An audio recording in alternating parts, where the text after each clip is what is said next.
Hello, good morning, नमस्कार, सभी का स्वागत है।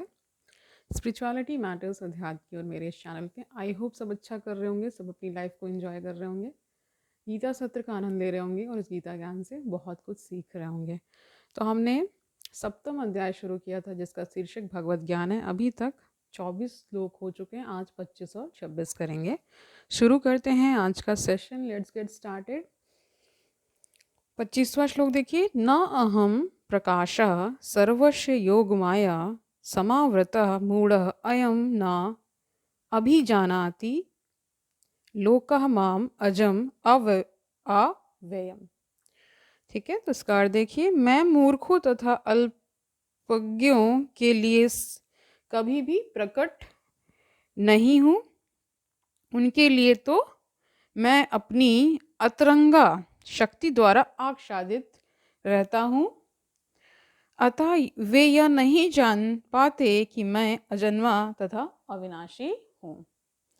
इसका तात्पर्य देखिए। यह तर्क दिया जा सकता है कि जब कृष्ण इस पृथ्वी पर विद्यमान थे और सबों के लिए दृश्य थे, तो अब वे सबों के समक्ष क्यों नहीं प्रकट होते, ये प्रश्न कर रहे हैं। ठीक है, किंतु वास्तव में वे हरेक के समक्ष प्रकट नहीं थे।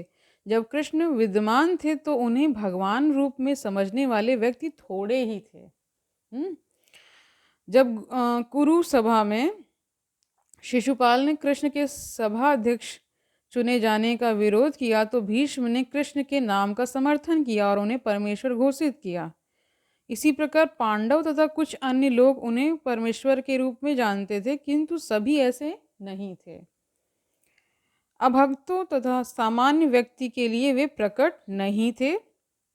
इसलिए भगवत गीता में कृष्ण कहते हैं कि उनके विशुद्ध भक्तों के अतिरिक्त अन्य सारे लोग उन्हें अपनी तरह समझते हैं। वे अपने भक्तों के समक्ष ही आनंद के आगार के रूप में प्रकट होते हैं।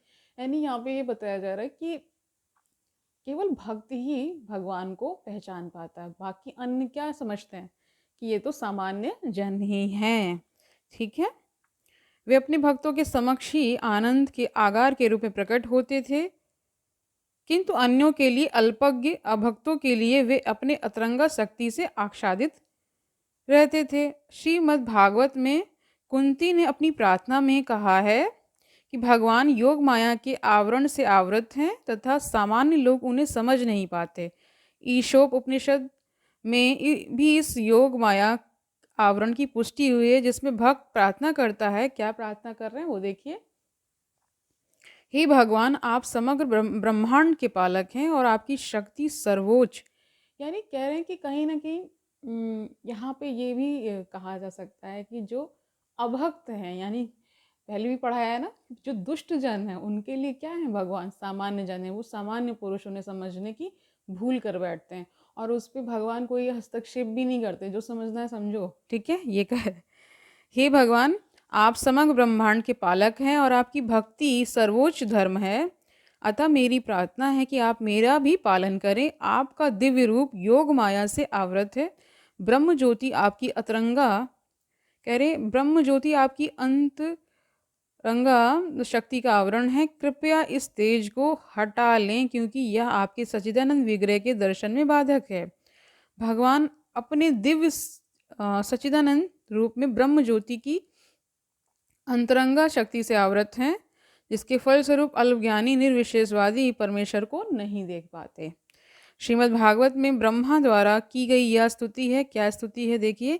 हे भगवान, हे परमात्मा, हे समस्त रहस्यों के स्वामी, संसार में ऐसा कौन है जो आपकी शक्ति तथा लीलाओं का अनुमान लगा सके। यहाँ पे प्रश्न कर रहे हैं।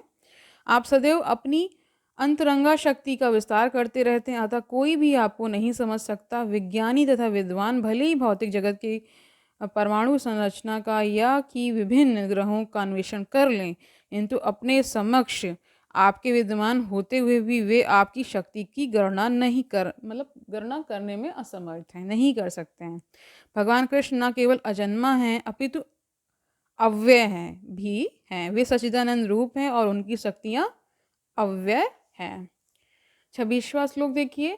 वेद अहम समतीतानि वर्तमानानि च अर्जुन भविष्याणि च भूतानि माम तु वेद ना कश्चन। इसका अर्थ देखिए, हे अर्जुन, श्री भगवान होने के नाते मैं जो कुछ भूतकाल में घटित हो चुका है, जो वर्तमान में घटित हो रहा है और जो आगे आने होने वाला है, वह सब कुछ जानता हूँ। मैं समस्त जीवों को भी जानता हूँ, किंतु मुझे कोई नहीं जानता। यानी भगवान सभी को जानते हैं और उन्हें जानने के लिए क्या है, उनकी ही कृपा चाहिए। ठीक है, इसका तात्पर्य देखिए, यहाँ पर साकारता तथा निराकारता का स्पष्ट उल्लेख है। यदि भगवान कृष्ण का स्वरूप माया होता, जैसे कि मायावादी मानते हैं, तो उन्हें भी जीवात्मा की भांति अपना शरीर बदलना पड़ता और विगत जीवन के विषय में सब कुछ विस्मरण हो जाता है। कोई भी भौतिक देहधारी अपने विगत जीवन की स्मृति बनाए नहीं रख पाता, ना ही वह भावी जीवन के विषय में या वर्तमान जीवन की उपलब्धि के विषय में भविष्यवाणी कर सकता है। तो यहाँ पे सामान्य जन की बात की जा रही कि उन्हें कोई भी जन का अपना याद नहीं रहता ना, और जो उनकी स्मृति है वो एक तरह से क्षणिक ही होती है, मतलब कुछ समय तक ही वो चीज़ रह पाती है और फिर अपने आप ही विस्मरण हो ही जाता है। तो यही वहाँ बताया जा रहा है। तो इस मामले में भी भगवान क्या है, अलग हैं।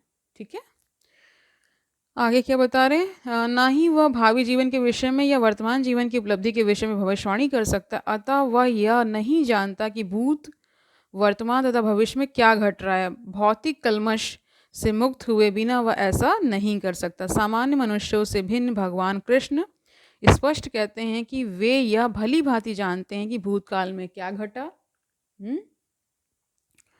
वर्तमान में क्या हो रहा है और भविष्य में क्या होने वाला है, लेकिन सामान्य मनुष्य ऐसा नहीं जानते हैं।